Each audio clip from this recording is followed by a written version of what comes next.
What up everybody, it's your boy Frenchiie. Welcome back to my channel. Today I'll be teaching you guys how to force reset your iPhone 12 Pro Max. So the first thing you guys are going to want to do is push the volume button up, down, hold the lock button.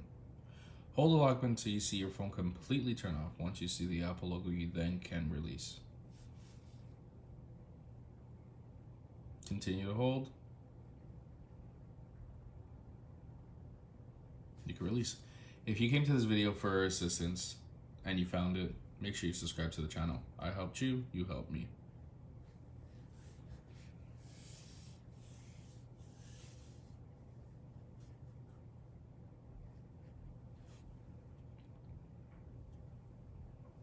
There you guys go.